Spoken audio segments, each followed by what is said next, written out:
This story's called Real Estate.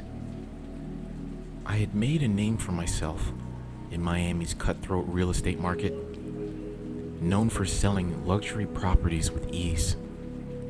But when the opportunity to list an abandoned mansion on the outskirts of the city came my way, I had no idea that I was about to step into a nightmare. The mansion stood like a decrepit relic of a bygone era, its once majestic facade marred by years of neglect. Ivy crawled up the cracked walls, and the grand windows were shrouded in dust and cobwebs. The property had been vacant for decades, and locals whispered tales of a curse that hung over it. Despite the rumors, I saw potential in the mansion. Its bones were still strong, and the architecture breathtaking. I believed that with the right buyer and a little renovation, it could be transformed into a profitable venture. So, I embarked on what I thought would be a routine showing. The day I stepped into that mansion, a chill went through me, as if the very walls were alive with energy. The air was thick with a musty odor, and the silence was oppressive. I couldn't shake the feeling that something was watching me. As I explored the grand foyer with its intricate moldings and marble floors, I was drawn to a heavy wooden door that led to the basement. My curiosity got the better of me, and I descended into the darkness below. The basement was a labyrinth of narrow, dimly lit corridors. The air grew colder with each step, and a sense of unease gnawed at me. I had heard stories of hidden treasures and secrets in old mansions, but I was not prepared for what I would find. In a small, dimly lit chamber, I discovered a pentagram etched into the stone floor, its sinister lines glowing with an otherworldly light.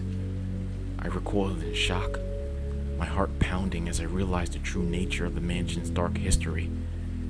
This was no ordinary house. It was a place of ritual, a sanctuary for dark forces. I hurriedly retreated back from the chamber, but as I made my way back to the labyrinthian basement, I heard faint whispers, disembodied voices that seemed to emanate from the very walls themselves. They spoke in a language I couldn't understand, their words a haunting cacophony. The whispers grew louder, more insistent, as if beckoning me to return to the chamber. Fear clawed at my chest, but an inexplicable compulsion drew me back to the pentagram. The lines on the floor began to writhe and shift, forming grotesque shapes as they seemed to come alive. And then, I saw it, an entity, a grotesque, shadowy figure that had materialized within the pentagram. His eyes burned with malevolence, and his voice echoed in my mind, a chilling sensation that froze my very soul. "Free me," it whispered, its voice a sibilant hiss. "Release me from this prison, and I shall grant you power beyond your wildest dreams." The entity's offer was tempting, a seductive promise of untold wealth and power, but I knew that its intentions were far from benevolent, and to free it would unleash a horror upon the world that could not be undone. Summoning every ounce of courage I possessed, I resisted the entity's influence and fled the basement. I locked the door behind me, sealing the dark forces within the chamber. Or so I thought. The days that followed were a descent into madness.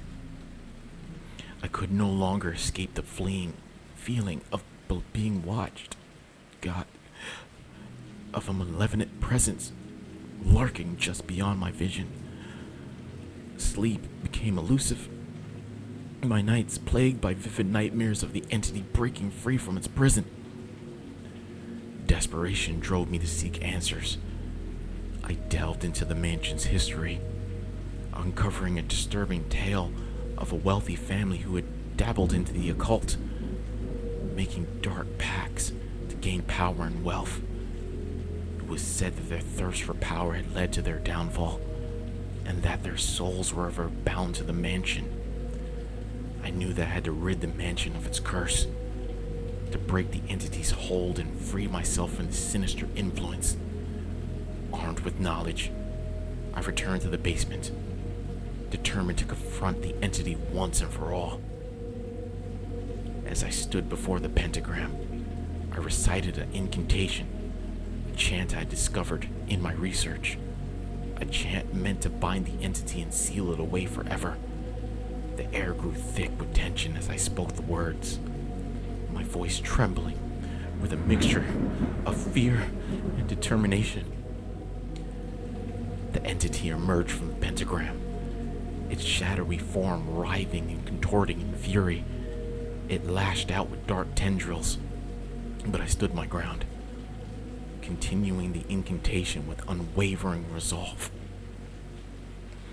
As the final words left my lips, a blinding light erupted from the pentagram, engulfing the entity in a searing blaze.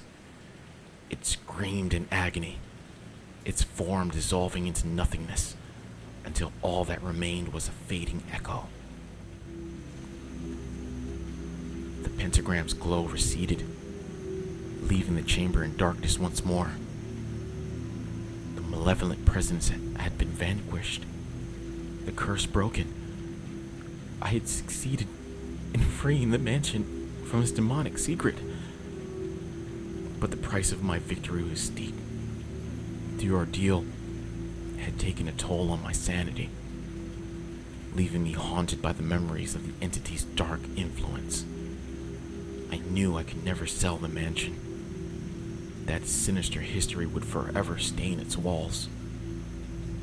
As I left the mansion behind, I couldn't help but wonder if that entity was truly gone, or if it lingered in the shadows, biding its time, waiting for another unsuspecting victim to unleash his horror once more.